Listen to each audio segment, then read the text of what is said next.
Good evening, I'm Rena Ninen. The woman who accuses Supreme Court nominee Brett Kavanaugh of an attempted sexual assault decades ago agreed to tell her story to a Senate committee. Lawyers for Dr. Blasey Ford sent a letter to the Senate Judiciary Committee today requesting talks to work out exactly when and how Dr. Ford will testify. Republicans are trying to get Kavanaugh confirmed to the Supreme Court before its opening session on October 1st. Weijia Jiang has more from President Trump's weekend White House in New Jersey. U.S. Marshals escorted Judge Brett Kavanaugh out of his Maryland home today, a rare glimpse of the Supreme Court nominee since Dr. Blasey Ford accused him of sexual assault. Both say they've recently received death threats. This afternoon, Dr. Ford's attorney sent a letter to the Senate Judiciary Committee, agreeing to provide a first-hand account of her experience with Kavanaugh next week.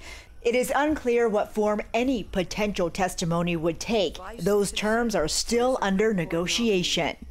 He was born for the U.S.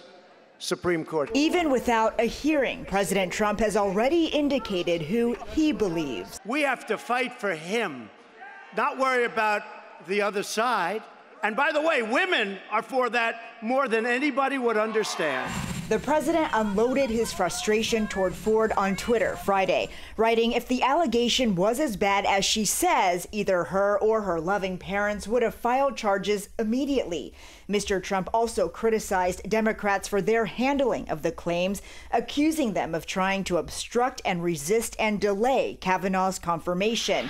Today, Vice President Pence echoed the complaint. But honestly, the way some Democrats have conducted themselves during this process is a disgrace and a disservice to the Senate and the American people. Democrats are pushing back and blaming the GOP for bullying Ford. Senator Bob Casey tweeted, "There should be a proper FBI background investigation and then a hearing instead of this unnecessary rush."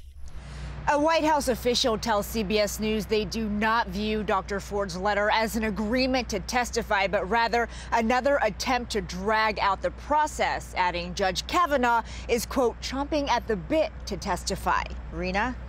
Weijia Jiang traveling with the president. Thank you, Weijia.